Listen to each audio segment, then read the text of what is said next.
खुशी एक भाई और एक बहन है। खुशी की शादी आज धूमधाम से हो रही थी। सारे रिश्तेदार आपस में बातें कर रहे थे कि अब तो खुशी पराए घर की हो जाएगी। इतनी प्यारी सी बेटी की जुदाई बर्दाश्त करना कितना मुश्किल है, यह कोई बेटी वाला ही बता सकता है।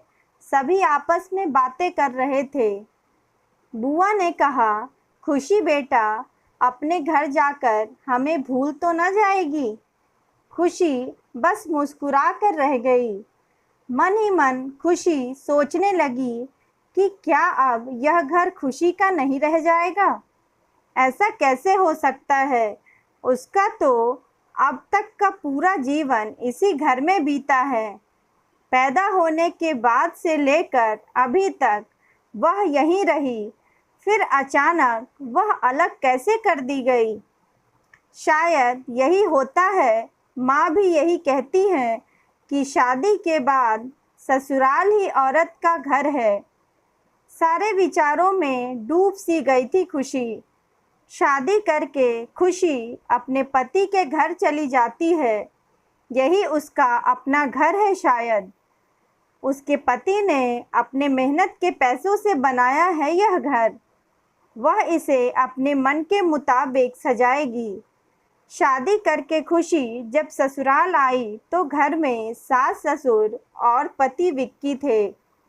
धीरे धीरे वक्त गुजरने लगा। शादी के 1 महीने से भी अधिक हो गए थे। सभी मेहमान जा चुके थे। खुशी ने सोचा कि घर की साफ सफाई कर दी जाए। उसने घर के सामानों को अपने मन मुताबिक जमाना शुरू किया ही था कि सास ने कमरे से बाहर निकलते हुए कहा, अरे बहू, यह क्या कर रही हो तुम? यह टेबल यहाँ क्यों लगा दिया और यह सब सामान क्यों बिखेर रखा है? जी, आज मैं घर को थोड़ा ठीक ठाक कर रही हूँ। यह टेबल यहाँ अटपटा लग रहा था, इसलिए हटाया, खुशी ने कहा। सासू माँ ने कहा, तुम ऐसा करो, खाना बनाने की तैयारी करो, यह सब मैं देख लूँगी। तुम्हें इन सब बातों की समझ नहीं है अभी, धीरे धीरे सब सीख जाओगी, सासू माँ ने सख्त आवाज़ में कहा। जी मम्मी जी कहती हुई खुशी सब छोड़कर रसोई में चली गई। वह खाना पकाने की तैयारी में लगी थी कि सास ने अंदर से आते हुए कहा, क्या कर रही हो? गोभी क्यों काट रही हो? गोभी इस घर में किसी को पसंद नहीं है, कम से कम पूछ लिया होता एक बार। खैर, लौकी काट लो। लौकी और छोले बनेंगे आज, साथ में भटूरे, और विक्की के पापा के लिए रोटी बनेगी। अच्छा कहती हुई खुशी काम करने लगी। खुशी को अटपटा जरूर लगा, पर उसने सोचा कि नया नया जीवन है, धीरे धीरे सब ठीक हो जाएगा। पर यह कोई ठीक होने वाला मुद्दा नहीं था। दरअसल यह तो हर घर की कहानी है। खुशी की शादी के 2 साल से ज़्यादा हो गए थे। इस बीच में 4 बार वह मायके से भी हो आई थी, लेकिन खुशी का मन अब मायके में नहीं लगता। भाई की शादी तय हो चुकी थी।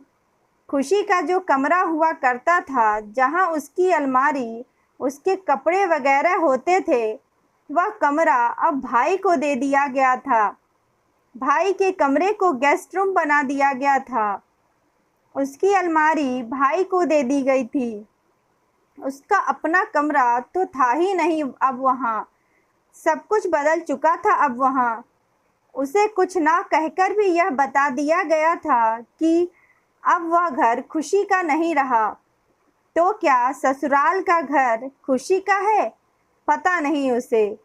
एक दिन खुशी विक्की से कहती है, सुनिए, मैं चाहती हूँ कि अपने कमरे और पूरे घर की दीवारों के रंग बदल दें। दिवाली आ रही है, अच्छा लगेगा अपना पेंट किया हुआ घर। विक्की ने 2 टुक जवाब दिया, देखते हैं, और फिर पलटकर सो गया। खुशी यह भी कहना चाहती थी कि उसके बेडरूम में एक टीवी लगा देते। ड्राइंग रूम के टीवी में सास सारा दिन आस्था चैनल देखती हैं और शाम को ससुर जी न्यूज़ देखते हैं।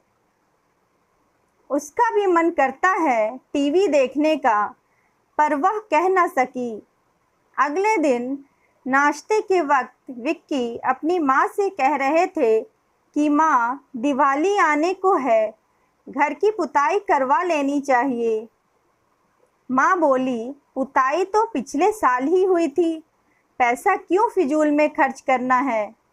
यदि पुताई करवानी है तो बस ड्राइंग रूम की करवा दो, थोड़ा गंदा हो गया है। विक्की ने चुपचाप हाँ कर दी। वक्त बीतता गया। खुशी को अब यह एहसास हो चुका था कि यह घर भी बस नाम के लिए ही उसका अपना है। उसके पति सिर्फ माँ की सुनते हैं। हद तो तब होती है जब कहीं घूमने जाने के लिए भी उन्हें सास ससुर से इजाज़त लेनी पड़ती है। खुशी को धीरे धीरे महसूस होने लगा था कि वह बस एक कठपुतली की तरह है जिसकी अपनी कोई इच्छाएं नहीं होनी चाहिए। विक्की सुबह 9 बजे काम पर चले जाते और रात 8 बजे तक लौटते। वह सारा दिन अकेले रहती, फ़ोन चलाती, पर फ़ोन भी कब तक चलाए। उसने तय किया कि वह नौकरी करेगी। विक्की से नौकरी के बारे में बात की। विक्की ने कहा, ठीक है, देखते हैं। और फिर जब विक्की ने खुशी की नौकरी के बारे में बताया तो सासू माँ ने कहा, बहू को नौकरी करने की क्या ज़रूरत है? तुम इतना कमा क्यों रहे हो आखिर? मेरे ख्याल से तो शादी को काफ़ी दिन हो गए हैं।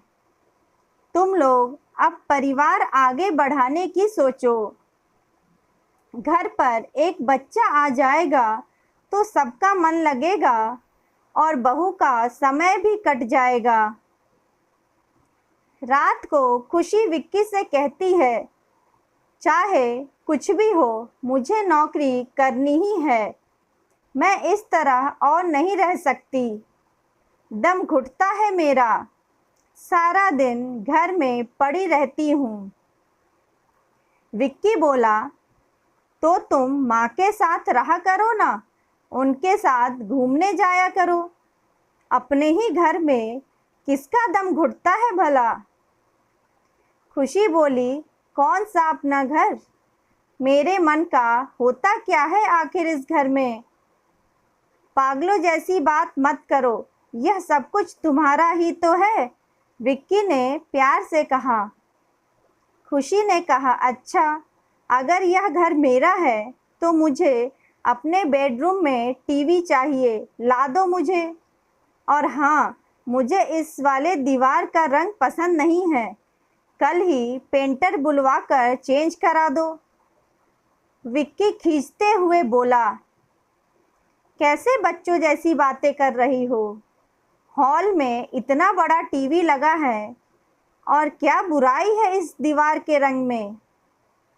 खुशी बोली, मुझे यह रंग पसंद नहीं है और टीवी दिन भर मम्मी पापा देखते हैं, या तो भागवत या न्यूज़। मैं अपने मन का कुछ नहीं देख पाती। अरे, तो भागवत और न्यूज़ देखने में क्या बुराई है?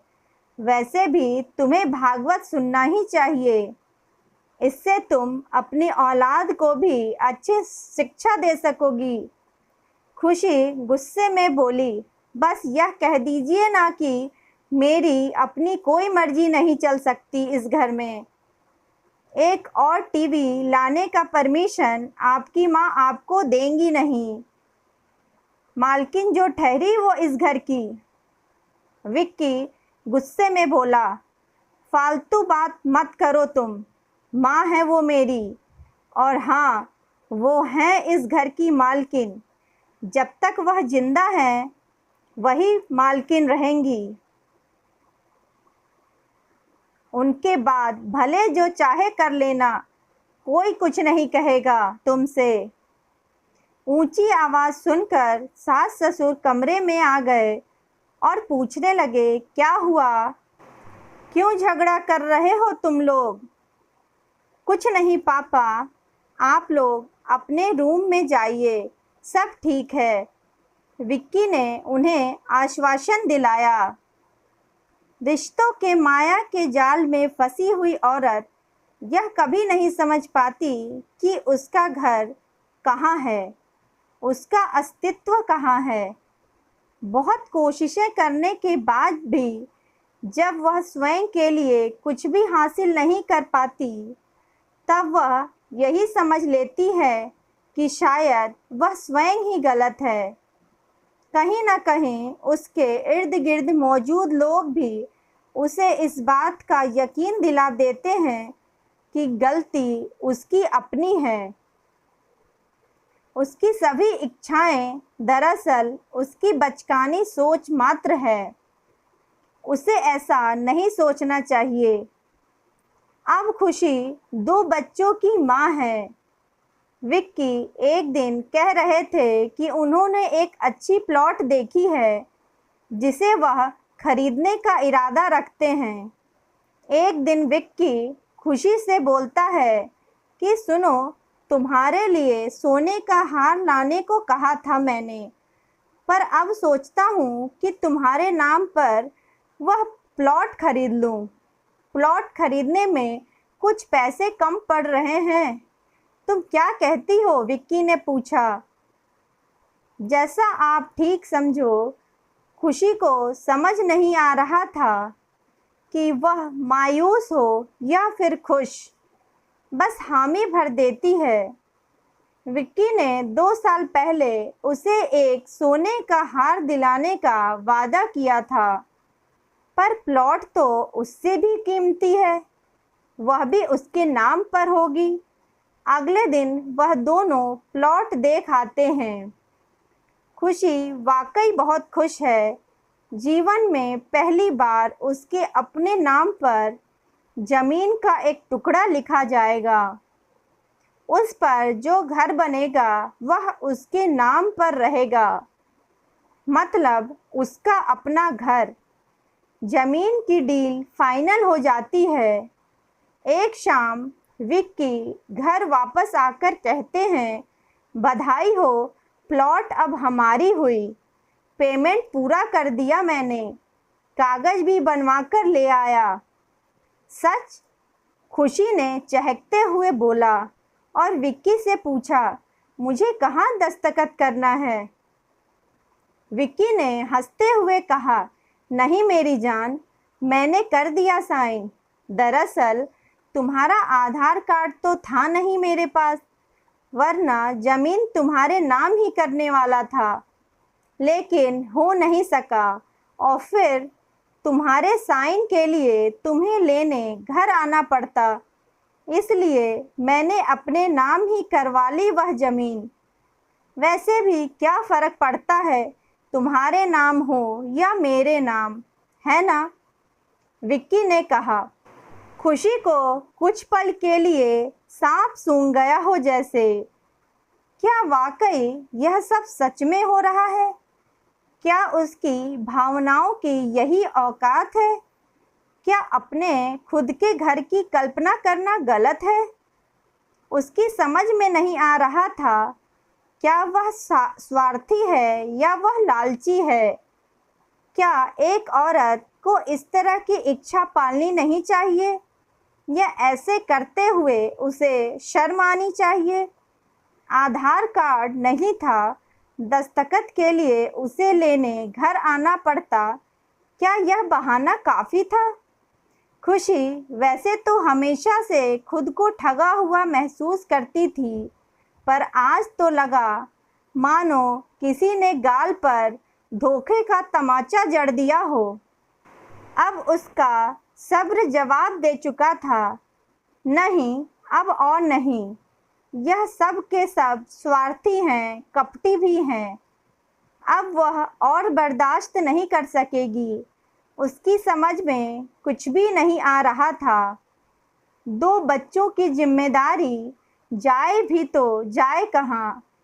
आखिर उसने ठान लिया, इन्हीं कपटी लोगों के बीच रहेगी पर खुद को काबिल बनाएगी, और इस बार उसे नौकरी करने से कोई रोक नहीं पाएगा। एक दिन अपने मेहनत के पैसों से अपना खुद का घर बनाएगी।